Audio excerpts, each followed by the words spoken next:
Hola, muy buenas tardes, muy buenas noches, muy buenos días. Sean todos bienvenidos a este su programa llamado Ya me choreaste.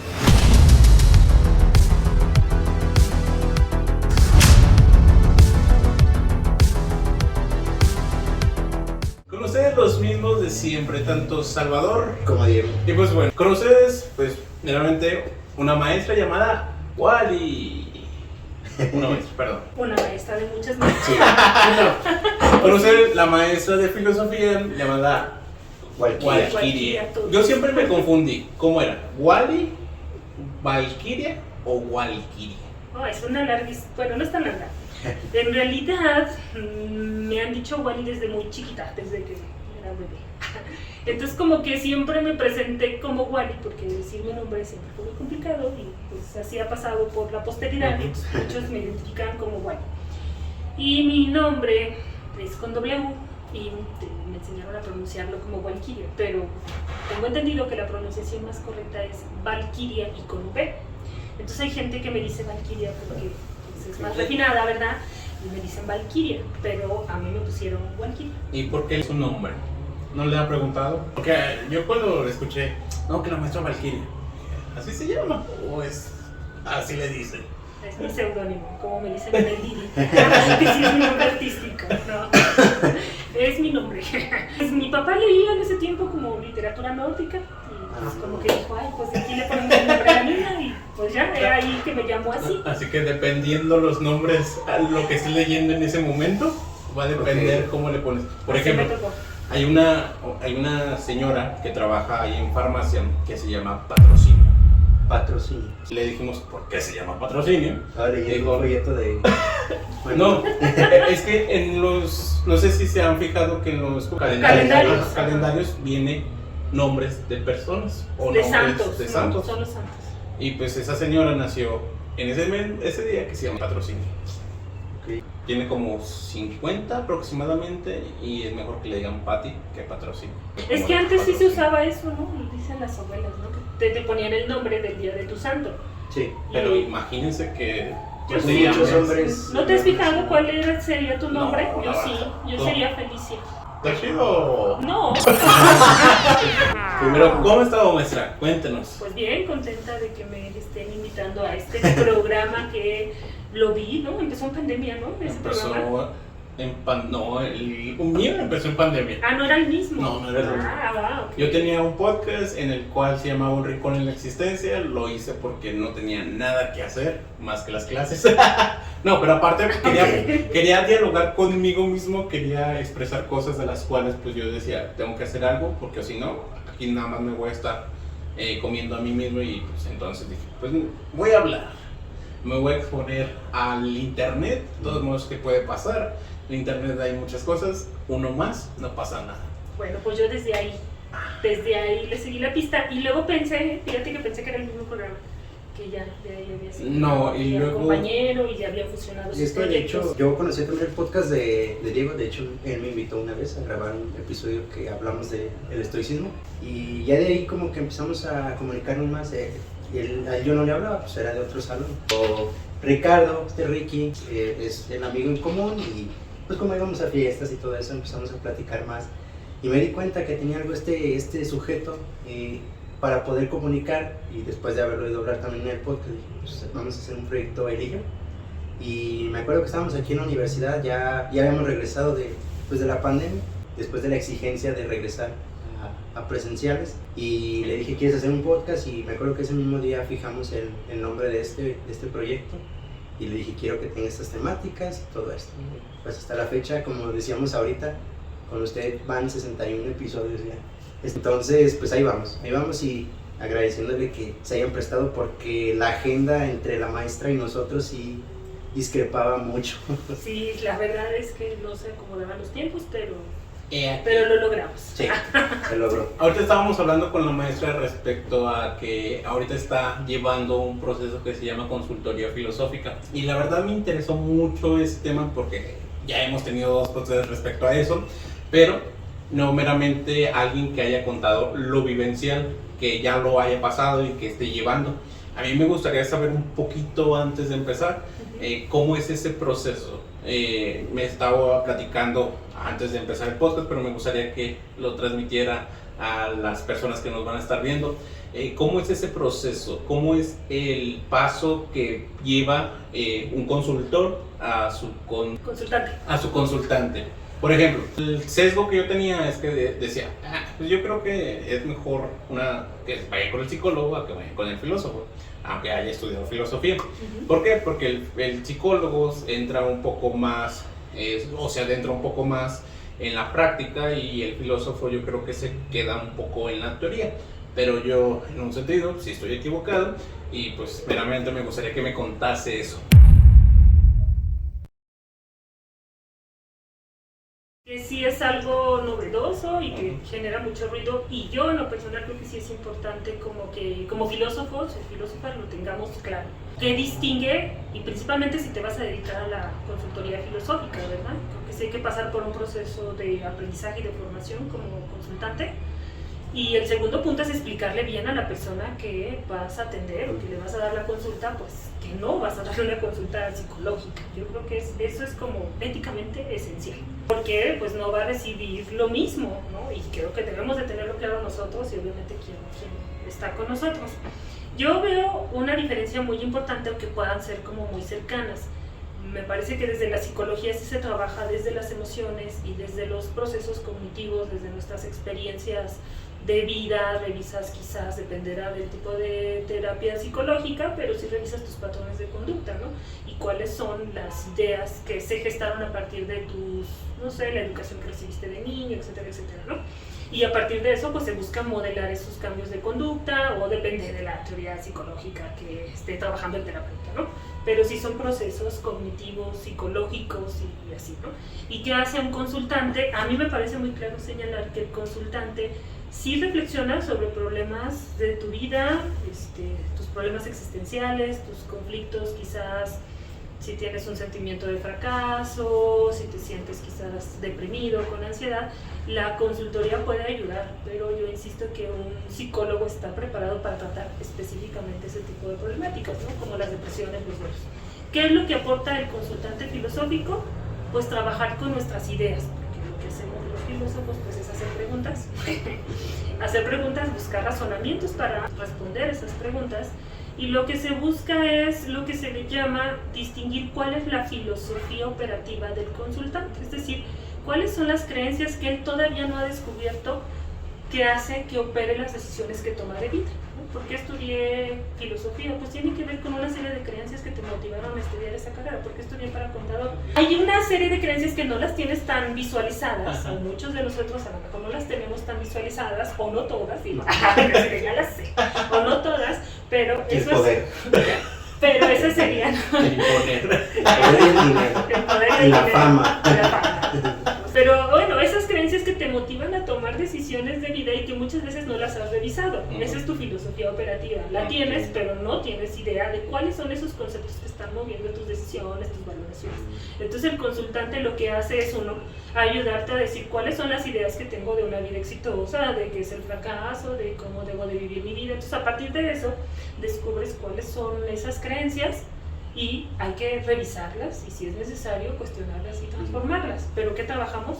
Con ideas, con conceptos, no con traumas de la infancia. Es que yo sufrí abusos de pequeño. No, eso no hacemos los filósofos. ¿Lo separan? O sea, no está separado, pero tú no vas a atender ese trauma, tú vas a trabajar con la idea o el concepto que él tiene, ¿sí?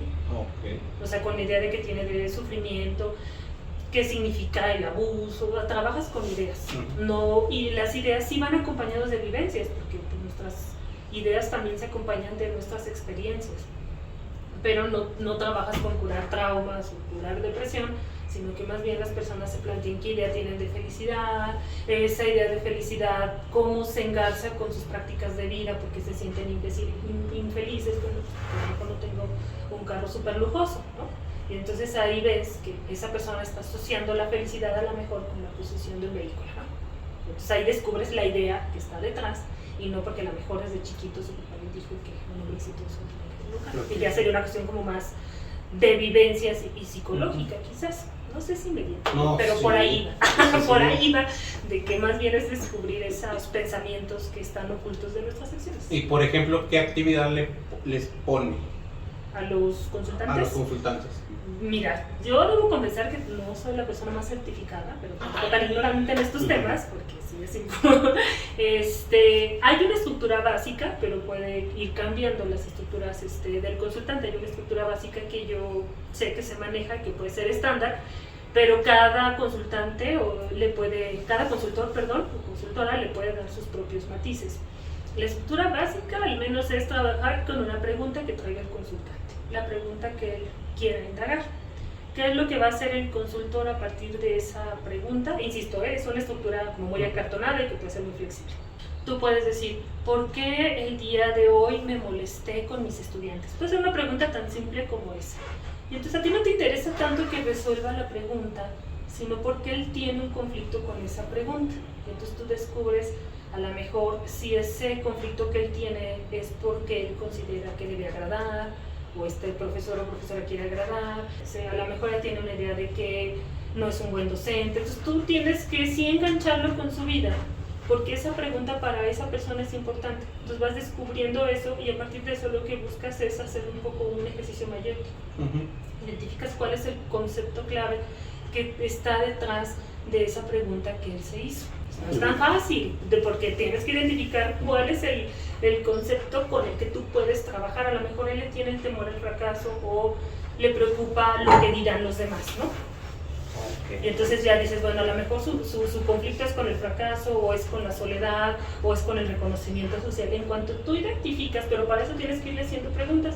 Oye, ¿por qué te inquieta esta pregunta? ¿Tú crees que los alumnos deben de estar callados? ¿Por qué crees? Y hasta que encuentras cuáles son no, a veces pueden ser 2, 3 que están ahí.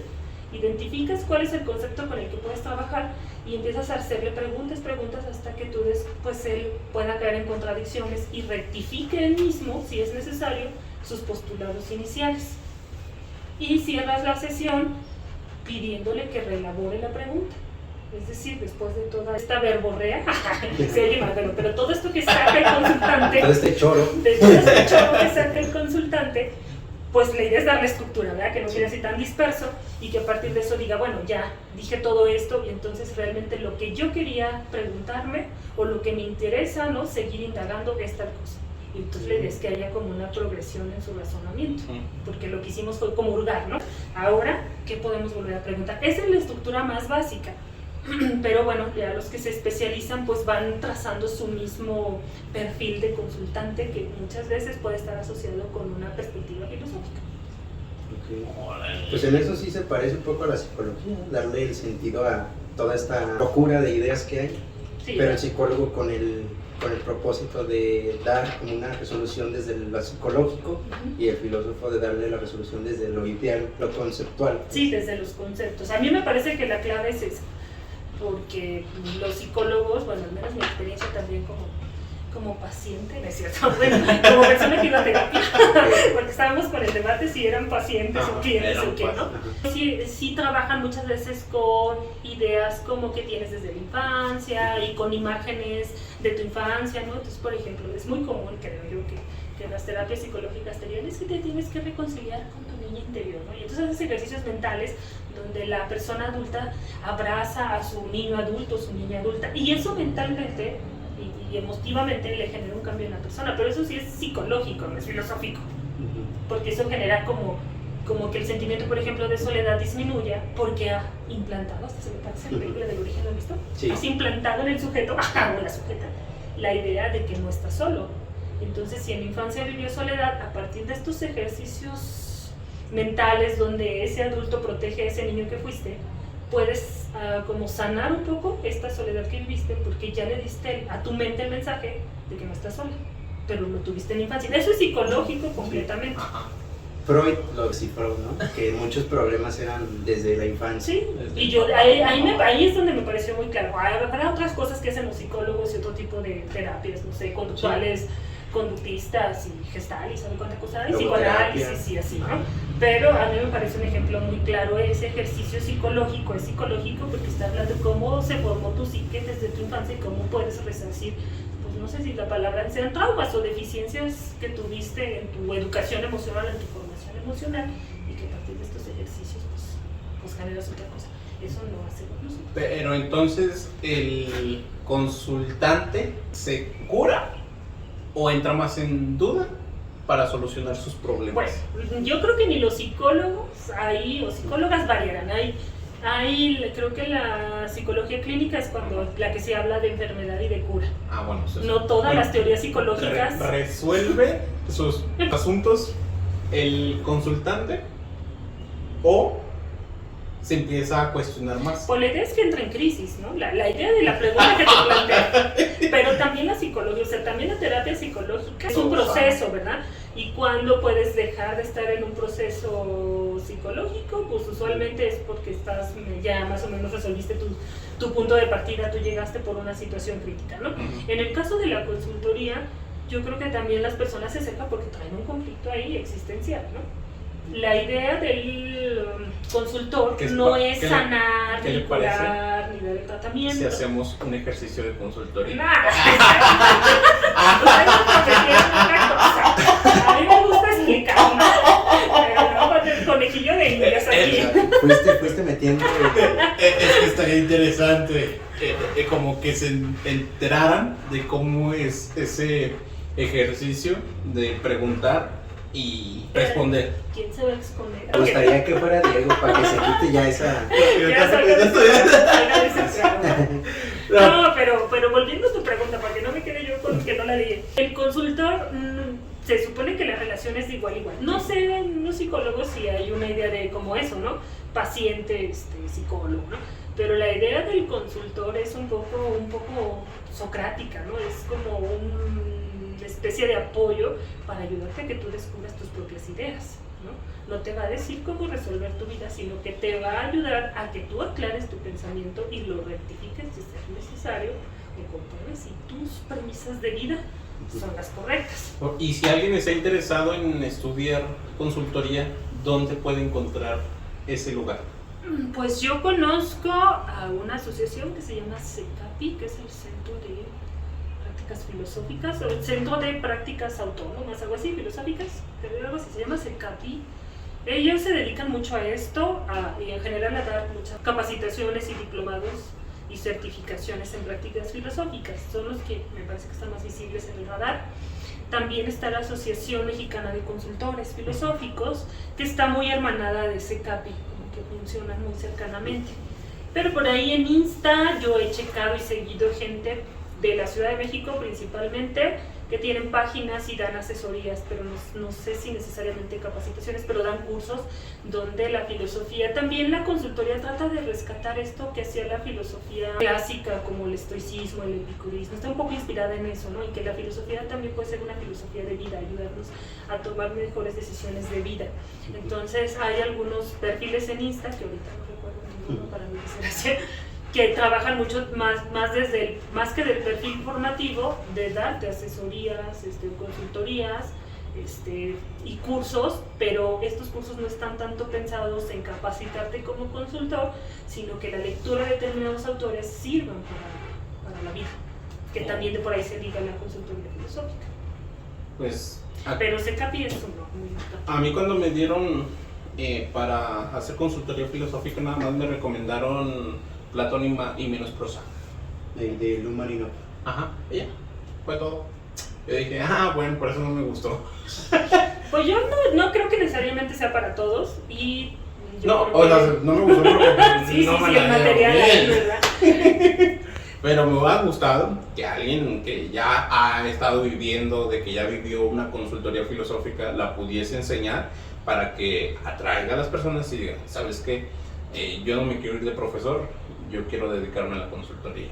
O aparte de profesor, yo creo que alternarlo estaría bueno, porque tampoco es un espacio todavía muy visible, ¿no? Entonces yo creo que es un terreno fértil, dirían los que ya saben esos términos como más empresariales, es un área de oportunidad. Un área de oportunidad. Para los recién egresados, ¿verdad? Pero sí, no creo que sea tan sencillo porque no estamos tan posicionados, pero yo creo que sí debemos hacerlo. Ahora, la consultoría puede ser también a espacios sociales, ¿no? Hay conflictos laborales, puede ir un consultor, ¿no? Un ejecutivo puede o quiere tomar decisiones, pues puede acercarse con un consultor filosófico. Pero yo creo que sí requiere, pues, un poquito empaparse, ¿no? Del tema, leer y yo creo que no está de más, pues, también hacer esta clase de certificaciones para que, porque no nos forman para eso, ¿no? En específico. Y hace falta. ¿Para qué nos forman? Pues en el caso de ustedes era docencia. ¿Son de la misma plan de estudios? No. Yo soy un año más. Entonces, yo creo que el tuyo nomás era docencia e investigación, ¿no? Sí. Y ustedes fue el que eran muchos, porque ya los redujeron, ¿no? Sí. Era docencia y investigación. Y consultoría, se supone, Consultoría. pero que no me escuchen. Pero creo que de consultoría fue muy poco, ¿no? Fue un año de Sí, tú sí tomaste hasta una optativa, tuvieron. Dos. Y hay un francés muy famoso, pero no, se me borró el cassette, no venía preparada. Pueden ver videos de consultorías de él, pero él es muy rudo, muy... Pero habla español. Brenfier, se apellida Brenfier. ¿Y habla español? Algunos están traducidos, o sea, bueno, lo puedes Sí. ver los subtítulos ahí en YouTube. Ajá. Y él habla español malamente, Brenfier, creo, ¿no? Brenfier. Él tiene, se me hace ruda su consultoría porque Sí, está preguntando, sí, muy incisivo. y es incomodante. No todos los consultores son así. Pero no creen que porque Todos sea... son muy lógicos, lo que buscan es que tengas un pensamiento Es que- más preciso, más lógico. Cuando Varía mucho. Cuando veíamos ese tipo de consultores, o sea, porque los vimos como distintas versiones de la consultoría, entre ellas Lumarino, no fue el único, afortunadamente. Para mí sí. Fue él y fue otro, nada más que no me acuerdo, que también era parecido a Brennifer, pero cuando vimos a Brennifer sí se me hizo muy incisivo con las preguntas. Lo que veíamos era que él buscaba mucho esa coherencia del consultante, de decir, a ver, tú me acabas de decir esto y ahorita con lo que ya me dijiste, o sea, ya es contradictorio. Y él buscaba eso, esa coherencia entre los pensamientos. Entonces sí se me hace interesante que pues haya más consultoría aquí en México, o sea, aquí en Aguascalientes, porque no hay mucho, pues. Estamos como que todavía acartonados con la idea de salir de investigadores o docentes nada más. Perdón por ser acartonado. Y pues bueno, aparte de la práctica filosófica, daba una clase muy interesante que era filosofía mexicana. La verdad, a mí me gustó mucho aquella clase de la cual empezó a hablar acerca de, creo que era la blanquitud, en la que los dioses que eran representados aquí en el México de antes, los transformaban con los españoles, y es ahí donde pues nació que la Virgen de Guadalupe era ahora la diosa Atonatzi. Ya nada más que no recuerdo cuál era ese texto en el cual cuando lo estaba leyendo yo decía, siempre vivimos engañados porque se tenía la idea de que la Virgen de Guadalupe, bueno, quizás la persona religiosa que vea esto le va a ser un poquito controversial. Bueno, estamos en Semana Santa, sí, sí. Exactamente, y pues esto de la Semana Santa a mí se me hizo interesante volver como que a esa plática de la Ajá. cual tuvimos aquella vez en clases donde todos estos cambios de lo mexicano a lo español, pues nosotros vivimos día a día creyendo cosas de las cuales pues no son. ¿Cuáles cosas? Ya voy ¿Cuáles cosas vivimos creyendo? No, como por ejemplo, se tiene la creencia acerca de la Virgen de Guadalupe. Estamos viviendo otro tiempo de cambio respecto a la Virgen de Guadalupe. ¿Por qué? Se tenía que era la diosa Atonatzi. Pasó el tiempo, llegaron los españoles y los españoles cambiaron a la Virgen de Guadalupe. Ahora hacen creer que es la Virgen de Guadalupe la madre de todos los mexicanos. Pero ahora, en estos tiempos, la cosa es distinta. Ya no es la Virgen de Guadalupe, sino que es la Santa Muerte, a la cual se le hace un poco más o igual de reverencia que la Virgen de Guadalupe.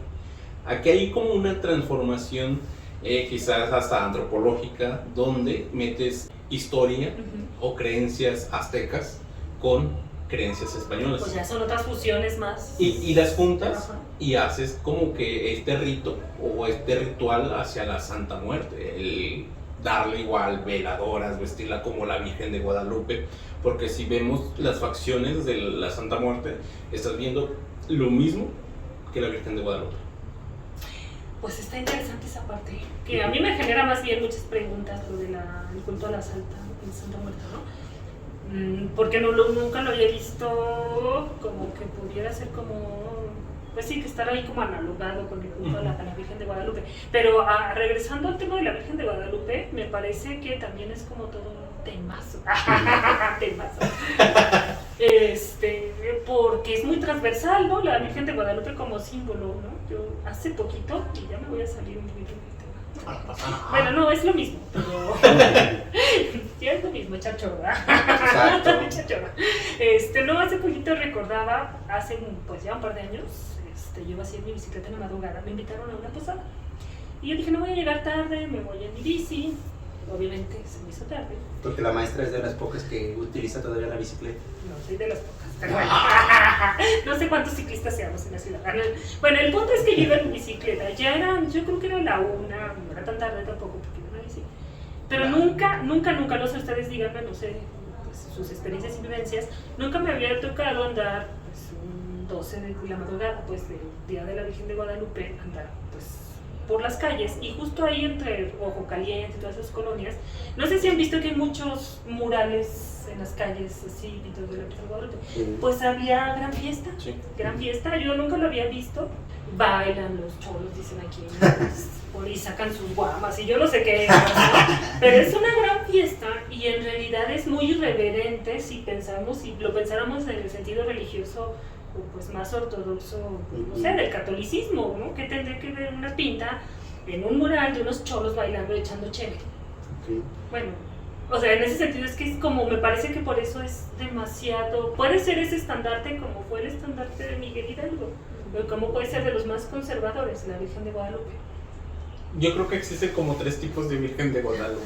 Yo creo que tiene una plasticidad simbólica. Ajá. Que distintos grupos pareciera que ideologías muy distintas y momentos históricos está ahí. Ahora, todos los chicanos también, bien guadalupanos. O sea, todos creen en un Dios.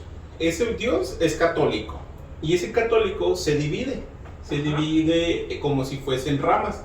Los cholos, del cual si ves un mural de la Virgen ahí con nombres de personas, no te metas a esas colonias porque lo más seguro es que va a pasar algo que no quiero.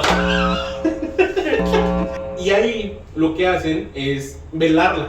Hay una velación y en la velación obviamente hay una fiesta y en las fiestas entra este baile que se llama danza, donde se le reza y danza. ¿Para qué? Pues para celebrar su día. ¿Y los cholos también rezan? Sí. Esa es mi duda. Sí, todos ahí rezan. Yo creo que en ese sentido toda la colonia, aunque se caiga mal, ese día se junta y hacen unión ahí donde solamente existe una. Acá si nos vamos más a lo ortodoxo, existe otro tipo de virgen de la cual tienes que ir de rodillas a la Virgen de San Juan, por ejemplo, a la Virgen de San Juan o a la del Tepeyac, la basílica, ¿no? La basílica. A dar como un agradecimiento por el deseo que te cumplió, que ahí también ahí caigo como en una duda de por qué como que un deseo que me hayas cumplido si tú no cumples deseos. Bueno, yo creo que yo apuntaba tu inquietud de hace años cuando tomaste la clase. Exactamente. Por ahí va, ¿no? Vamos a retomar. Bueno, pregúntame. Pues no, veíamos un texto de Bolívar Echeverría. Exactamente. De Bolívar Echeverría. No recuerdo el nombre, pero él escribe este texto señalando algo como bien interesante, que el catolicismo en México tiene sus particularidades. Y una de las cosas que él señalaba es que es principalmente guadalupano. No es un catolicismo donde si nos atendiéramos, digamos, a lo más esencial, pues existe Dios, ¿no? Y Dios es la figura central. Y pareciera que toda la atención está dada a la Virgen de Guadalupe, tanto, ¿verdad?, que las personas hacen todo este tipo de prácticas que ya no es catolicismo de la Edad Media europeo, es más ya pues españolizado, ya mezclado. Y ahí esa es mi inquietud, ¿no? ¿Por qué le piden estos favores a la Virgen de Guadalupe? ¿En dónde se hizo esa idea? ¿Cómo se puso? Porque tiene que ver, yo me intuyo, ¿verdad?, con ciertas ideas y prácticas del México mesoamericano, ¿no? Porque obviamente donde estaba la basílica estaba el lugar sagrado de esta diosa, de la diosa Tonantzin. Pero Echeverría dice que es un proceso en el que los indígenas no están como de manera pasiva aceptando a una virgen y nada más le cambiaron el nombre, ¿no? Más bien ahí hay un proceso de reinterpretación donde ellos, dice Echeverría, ¿no?, deciden renunciar a la idea de una diosa y la cambian, ¿no?, por una madre de Dios, que es distinto. O sea, no es que quitaron a Tonantzin y pusieron a la Virgen como si le cambiaran la cara ya, ¿no? O sea, no. Mataron a uno que otro, los quemaron. No, sí, pero lo que voy es que... prácticas sanas, estaban haciendo pozole con carne humana y no molestaban a nadie. Pero sí era un lugar sagrado, entonces personas hagan este tipo de mandas y estas mandas tan sangrientas, yo no sé si todavía se hagan, pero la gente se ponía nopales en la espalda, o sea, tú puedes ver imágenes de estas mandas que son verdaderamente sangrientas y que yo creo que sí tienen que ver con este pasado mesoamericano también, donde rendirle culto a una deidad implicaba ofrecerle sangre. Y entonces yo digo, no está tan descabellado, ¿no?, está pues sincretismo quizás que se da en el culto a la Virgen de Guadalupe, porque era el santuario de una diosa. Yo no sé de dónde sacaron esta idea de que me hace un favor, pero sí se entiende la manda como este sacrificio, ¿no?, donde me voy a sangrar, donde voy a sufrir pues, por la diosa, en este caso. Es como un trueque, tú me haces un favor y yo te agradezco de esta manera. Pero lo que es la basílica, lo que es San Juan, o sea, se va gente caminando, bueno, desde aquí, desde Aguascalientes hasta San Juan. Porque tienes que mostrar sufrimiento cuando estabas pidiendo que no sufrieras, o que no sufriera un familiar tuyo. Ay, bueno, es que hay una diferencia entre caminar de rodillas y que te salven de una enfermedad mortal o un ser querido. Yo pienso, ¿verdad? Aparte la religión está concebida en el sufrimiento, acuérdate. Yo creo que sí. Ahora, las ideas milenarias pues tampoco eran tan sanas en términos de decir no vamos a sufrir, les gustaba también sangrarse y así, ¿no? ¿Usted qué va preferido? ¿Ser pozole humano o esto de flagelarse? No sé, la verdad. O sea, yo creo que no cambió mucho, sino que era más, ok, antes de hacer pozole humano, vamos a que te flageles para nivelarlo, como dice. Ok, de que tengas a un hijo enfermo, un familiar enfermo, a que tú camines descalzo de aquí a San Juan, pues vamos a nivelarlo. Vamos a eso, ya no vamos a hacer pozole humano, vamos a flagelar. Ahora, pero yo no digo que todos los pueblos hicieran pozole humano, yo creo. No. Pero pues, la verdad, yo en ese sentido, cuando estaba escuchando las clases, yo decía, pero es que, ¿por qué hay tanto pensamiento de acercamiento a la Virgen aquí? Pues yo creo que sí tiene que ver con el proceso de colonización y de conquista que fue bastante traumático para las comunidades originarias, y aunque a veces no lo queramos reconocer, pues la mayoría pues venimos de ahí, ¿no? Porque pues no todos... Nuestro árbol ascendente no viene de los españoles, ¿verdad? Es su mayoría de la población mexicana, ¿verdad? Entonces, pues yo creo que este imaginario que ya tenían los pueblos mesoamericanos, que no era de no sufrimiento, sí era de una vida pues muy atravesada porque en cualquier momento se iba a acabar este mundo, porque los dioses podían decir, cámara, ya se acabó este ciclo. Y la manera de que este ciclo se siguiera permaneciendo es que los seres humanos hicieran sacrificio, y en particular los aztecas. ¿Para qué eran las guerras floridas? Para darle sangre a Huitzilopochtli y pudiera vencer a su hermana, ¿no? Que es, será horrible para pronunciar, pero era la luna, para no decirlo incorrectamente, y sus hermanos, que son un montón de estrellas, y entonces Huitzilopochtli necesitaba la sangre de los humanos para poder ganarle a la noche, ¿no? O sea, la luna, las estrellas y salir el sol cada día. Entonces pues sí vivían con una onda de que hay que hacer sacrificio para que esta vida siga existiendo y sigamos manteniéndonos vivos, porque si no va a llegar el fin del quinto sol en un terremoto y vamos a morir todos, ¿no? Eso era al menos lo que los aztecas tenían ahí en mente, y justificó las guerras. El único motivo era ofrecerle sangre a Huitzilopochtli. Ese era el motivo de las guerras floridas, por eso se le llamaban así. Entonces ese era el antecedente que hay, al menos en esa región. Y ahora pues se da un proceso en el que pues ahora pues ya no vas a creer en Huitzilopochtli ni en Tonantzin, sino en un dios, pero pues el dios que más se les acomoda es Cristo, porque es un Dios sufriente, es un Dios que sangra, porque además los dioses se sacrifican, dan su sangre para que exista un nuevo ciclo de vida para los náhuatl, ¿no?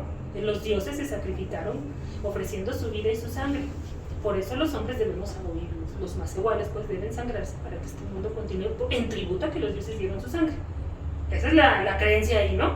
Y luego llegan los católicos y te dicen, Cristo murió en la cruz para salvarte. Entonces ahí se va como, pues medio nos acomodamos, ¿no? Nos piden renunciar a esto, no podemos borrarnos el cassette porque humanamente no te puedes despojar de tu cultura y arropar a otra, creo yo, pero pues empiezas como a un proceso. A un proceso en el que empiezas como a acomodar mentalmente lo que creías con lo nuevo, pero que hay cosas de las que te puedes agarrar. Por eso los cristos son siempre bien sangrantes, ¿no? Todos tus cristos del nuevo hispano que son del proceso de conquista, ¿no? Y que muchas veces pues tenían que ver con eso. Y entonces pues esta idea del culto a la Virgen de Guadalupe pues creo que también va por ahí, esta idea de que hay que punzarnos, hay que sangrar, hay que hacer penitencia, se acomodaba con las creencias anteriores y con las cristianas que te piden, que te dicen que Dios se sacrificó para salvar a los hombres, pues por ahí hay un punto clave que les hacía como clic a lo que ya existía previamente, ¿no? La idea de la penitencia, ¿no? Ajá, ¿no? Ahí, pues de agarrarse de ahí, ¿no? Para continuar un poco, ¿no? O la idea de que hay que hacer penitencia, la idea de que hay que sangrar, ¿no? Y entonces hay que flagelarnos y hay que caminar hasta que las rodillas y las piernas, los pies no sangren. Y en el caso pues de Tonantzin, pues era un poco acomodar el culto, ¿no? Ya no vamos a adorar a esta diosa, pero ahora es la madre que ahora nos va a arropar y nos va a proteger. Que era, creo, y regresando al texto de Echeverría, que los indígenas necesitan agarrarse de eso para ser parte de este nuevo etos, de esta nueva historia que viene. ¿Qué lugar ocupaban los indígenas? Ninguno. ¿Y cuál es el papel? Pues quizás sí las víctimas o los sufrientes que Cristo va a salvar, porque son humildes, porque se sacrifican, porque aceptan las penalidades. La Virgen de Guadalupe ya no es esta diosa Tonantzin, pero es esta madre, ¿no? Que pese a todos los sufrimientos los va a arropar y los va a... Exacto, los va a abrazar. Y yo creo que de ahí, pues entre esas cosas, pues tenemos esta onda de ser muy azotados, flagelados. Hay un lugar de ahí que se llama Totonilco, ¿no? Donde el cura Hidalgo creo que de ahí tomó no sé si de ahí salió, pero es un lugar clave en el proceso de independencia. Y hay una iglesia, me llamó mucho la atención porque en un viaje, cuando yo era estudiante, me llevaron a Totonilco, un viaje de filosofía en México. A mí nunca me llevaron a ningún lado. Porque era la pandemia. Pero es usual que los cursos de filosofía en México se hagan viajes y me llevaron a Totonilco porque fue el recorrido de Hidalgo. Y ahí vendían disciplinas para la gente que entraba a esa iglesia, y las disciplinas son como unos latillitos. Y hasta puedes llevar tu llavero de recuerdo, que era una disciplinita, ¿no? Sí, así como suele de risa. Y tenemos un buen rato, no sé cuánto, creo que ya es menor, ¿no? El fervor religioso, pero por mucho tiempo se ha mantenido, y se ha mantenido desde la idea de la penitencia, ¿no? ¿Usted cómo cree que la religión sigue igual o ya está disminuyendo? Por ejemplo, este culto a la Virgen. Yo creo que ha cambiado mucho y que ha cambiado, pero también pues no somos una sociedad homogénea, ¿no? Yo creo que hay en unos lugares que se sigue haciendo pues, estas peregrinaciones, estas penitencias. Yo creo que algunos han visto a la Virgen un pretexto para la identidad, ¿no? Como todos los migrantes, ¿no? Que de alguna manera es como este refugio, ¿no? Esta idea de, pues no sé cómo lo pensarán, eso lo haría un sociólogo, un antropólogo, ¿no? Pero yo creo que es otra manera diversificada, porque ya no lo hacen como antes, y hay gente que pues ya no es religiosa, ¿no? En nuestras sociedades actuales, ¿no? Como usted dice. O religiosos y no tan azotados, es ¿verdad? Que, por ejemplo, ahorita que digo, este capítulo va a salir en domingo de Resurrección. Pecadores, Estamos en Semana Santa prácticamente, y pues obviamente digo yo, fuimos personas que fueron a la iglesia en un momento, ¿no? Yo también. Los tres fuimos personas que fueron a la iglesia en algún momento, pero es verdad que la religión ha ido cambiando. Yo también lo veía así, que ha evolucionado, pero en esa evolución ha ido como disminuyendo el fervor con el que se cree, porque cuando yo iba a la iglesia y estuve en todo este tipo de grupos que tenían relación con este tipo de acontecimientos, veía mucho que una cosa que se nos dijo es que los 40 días que fueron, los que estuvo Jesucristo en el desierto, ¿no? Ay, el psico del catecismo, yo no me sabía ese dato. Que es lo que se celebra antes de la Semana Santa, No sabía pues. que era 40 O sea, toda la días. cuaresma son 40 días, pues. Representa lo que Jesucristo vivió y la tentación que vivió, que es como lo que se podría asemejar a nosotros, sino que, o sea, los 40 días son de cambio, ¿no? Prácticamente la cuaresma es para reflexionar y tratar de cambiar y empezar de cero, porque la Semana Santa refleja eso, ¿no? El sacrificio de una persona, de un Mesías o del Hijo de Dios, para curar nuestros pecados y ahora sí volver a empezar. O sea, no nada más representaba el no comer carne los viernes, sino empezar todo este cambio y decir, pues que estoy haciendo mal. Y yo creo que eso estaba chido, eso puede servir como para reflexión esos 40 días, ¿no? Llega la Semana Santa, que sabemos que es pues cuando Jesucristo se reúne con los apóstoles, luego ya cuando lo traiciona Judas y lo vende por las moneditas estas de oro, y luego Jesucristo pues es condenado a la muerte y es crucificado, ¿no? Y resucita al tercer día, y eso es como el hecho de que alguien sobrevivió a la muerte, ¿no? O sea, pudo ganarle a la muerte y resucitar. Y eso es como el regalo que nos da, ¿no? El poder tener esa vida eterna que a través de ese sacrificio nos da. Ahora cállense ustedes, ¿no? Ahora sí ya siguen ustedes de no hacer esto, no cometer este tipo de errores. De repente, cámara.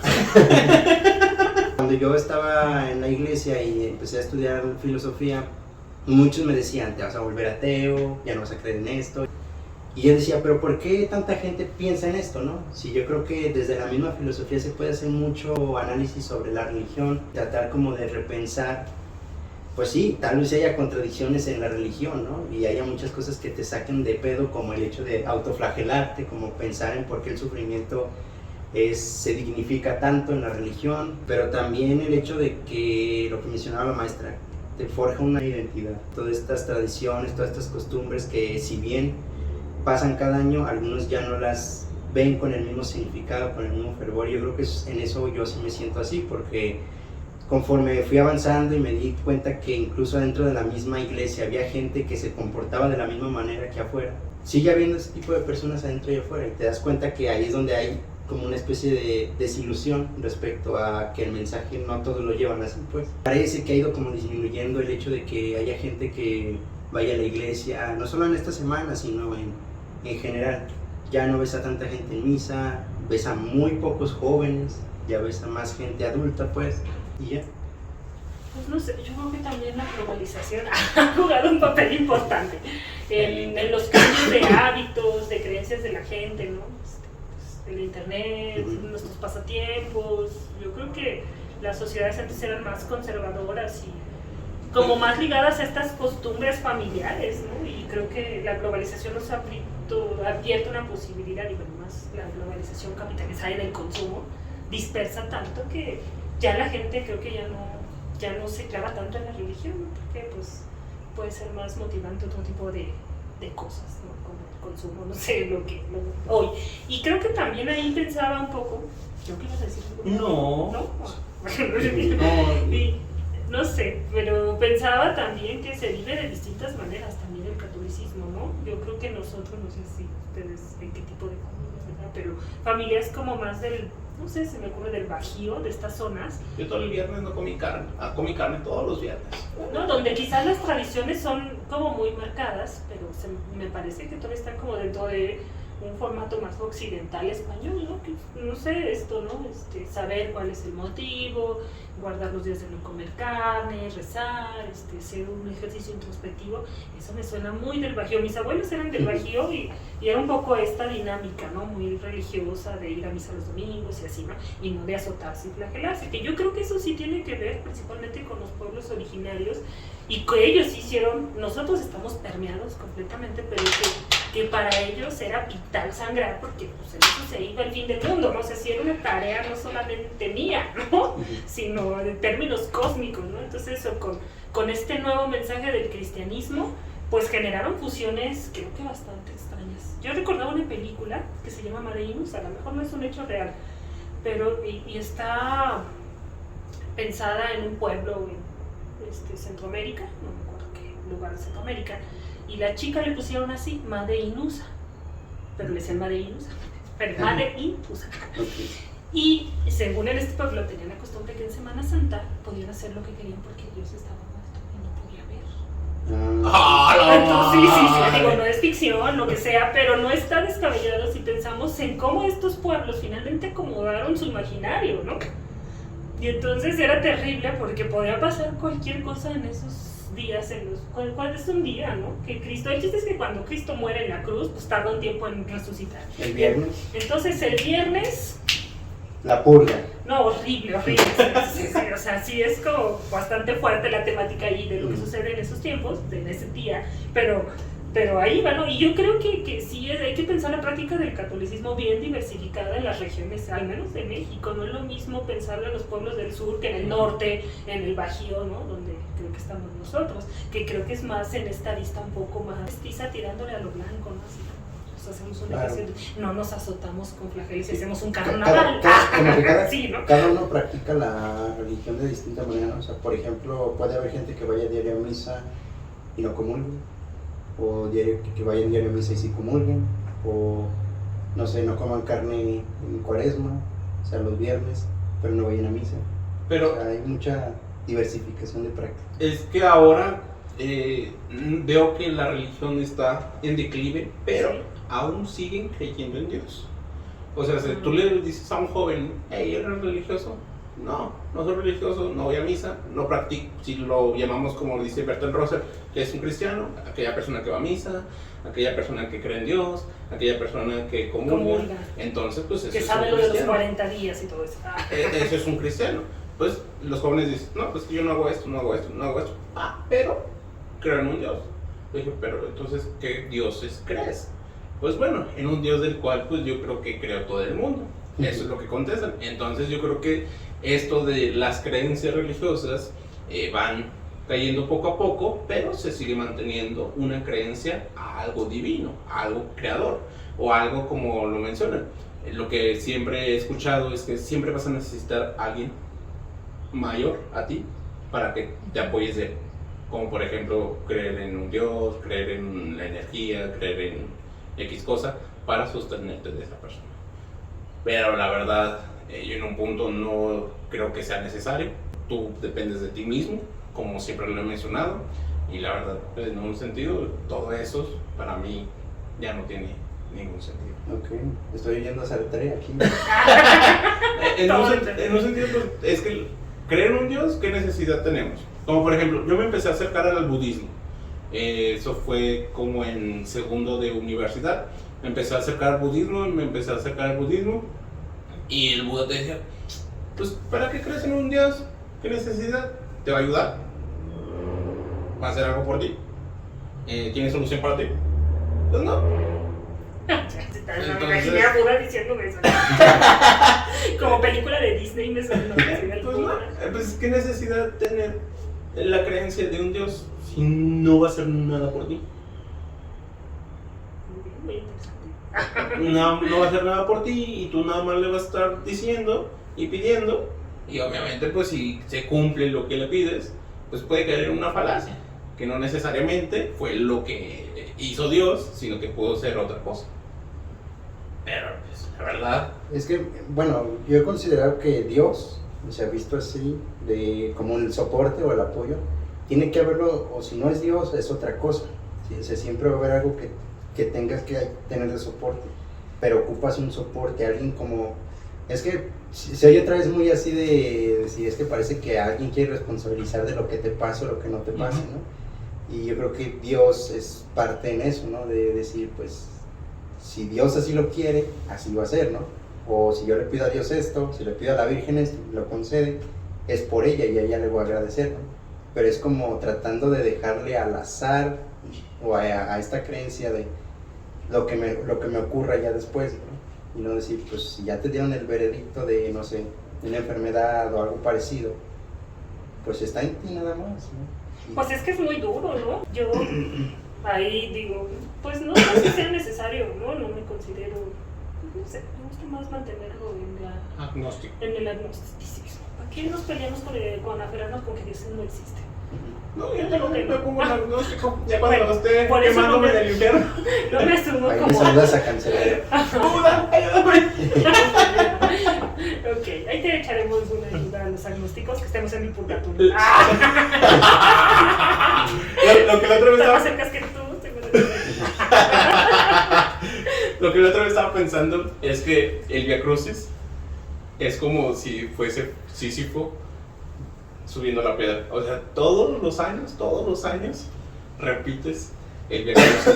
Es como ver a Sísifo subir la piedra y luego el próximo año volverla a subir. Siento que es como esa tradición de la cual dices, de todos modos vas a sufrir, no te preocupes. Es como pensar, pues bueno, de todos modos vas a seguir sufriendo, no pasa nada. Te veo el próximo año. Claro, es como lo que te propones cada año, ¿no? De decir, ya voy a hacer ejercicio, ya voy a ponerme en forma, ya voy a estudiar más, voy a leer esto. Y pues si pasa, Y ahí sí, sigues. o sea, es eso, ¿no? Es ese ciclo constante. Es ese, sí. Pero es como darle otra vez el mérito o más bien darle la responsabilidad al año que viene, aunque es una nueva fase, un nuevo ciclo. Y yo creo que en eso la cuaresma tiene que ver también. Es decir, es un nuevo ciclo, es algo de cambio. Y el hecho de lo que pasa con Jesucristo es eso. Es como toda la consecuencia de ese ciclo, lo que va a pasar, pero para que tú te reformes, para que tú seas una persona diferente. Que sí creo que tiene que ver también como podemos hacer una lectura como muy orgánica, cíclica de la vida, ¿no? O de la temporalidad de cómo los humanos visualizan su tiempo.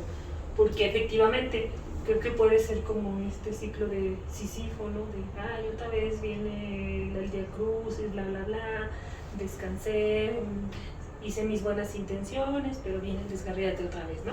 Y me parece que es muy similar a lo del nacimiento del 24 de diciembre, 25 de diciembre, Un mes. ¿no? Como que son estas fechas emblemáticas del calendario cristiano que te invitan a la reflexión y al cambio en el mejor de sus intentos, ¿no? Que son como esas fechas simbólicas que permitirían como este renacimiento. Se me ocurre como las plantas, ¿no? Ahora volvimos a florecer. El nacimiento es el nacimiento de Jesús y el nacimiento del año que viene, ¿no? Y es como esa fecha, ¿no? Que la puedes tomar en términos positivos como decir, está chido como plantearme la idea del renacimiento en mí. Sí, ¿no? O el de la Semana Santa. Pero puede ser tan insulso como decir, ay, otra vez la vuelta a lo mismo, ¿no? O sea, Sí. porque es una vuelta a lo mismo. A mí me gusta porque nos dan esta idea de que las cosas son cíclicas, ¿no? Porque son fechas que vuelven a un punto donde van a recordar un evento que pasó hace 100.000 años y que sabemos cuál es el resultado, y sin embargo, ¿verdad? Ahí están los Sísifos de tu comentario, que está interesante, ¿verdad? Y sin embargo, volvemos a retomar con entusiasmo La piedra. nuestra piedrita. Pero yo creo que puede tener una función como introspectiva, ¿no? Seamos o no creyentes, de decir, pues ya ves. De algo va a servir la religión. Pues eso yo creo que te aplica como... Ya lo dijiste.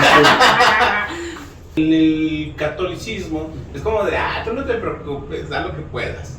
Pero Pero ahí va lo ahorita. mismo que si regresamos al tema de Echeverría, ahí va lo mismo. El catolicismo en ese sentido es más abierto y más dado a mezclarse, ¿sí? a hacer este proceso de mestizaje y de barroquismo que el protestantismo no tiene. O sea, en el protestantismo eres blanco, sí, creyente o no eres. O los judíos. Ajá. Y el cristianismo, la verdad es que puede ser cristiano el ranchero del Bajío, que estábamos diciendo, ¿no? Bueno, mi abuelito, ¿no? Que era un ranchero del Bajío, como puede ser el que se va a la basílica con sus nopales, como puede ser el cholo.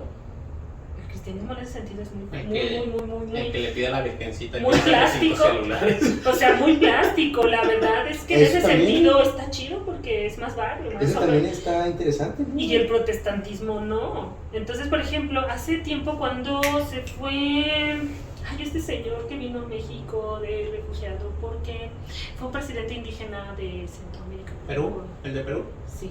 No. Bolivia. Bolivia. ¿Cómo se llama el presidente de Bolivia? No. Pero sí, ese. Bueno, aquí aparece. Él se fue porque fue una especie de golpe de Estado. Sí. Golpe de Estado. Y entonces Dussel, el filósofo Enrique Dussel, dio una plática y señalaba que lo peligroso es que de las personas que hicieron ese golpe de Estado eran protestantes. Y entonces es distinto tener como con el poder al catolicismo y la iglesia metida en asuntos políticos a los protestantes vinculados con la política en Latinoamérica. La historia es distinta, porque ellos creo que habían jurado sobre la Biblia, no sé qué tanto hicieron en ese rollo, en ese momento, porque el protestantismo es más fiel al capital.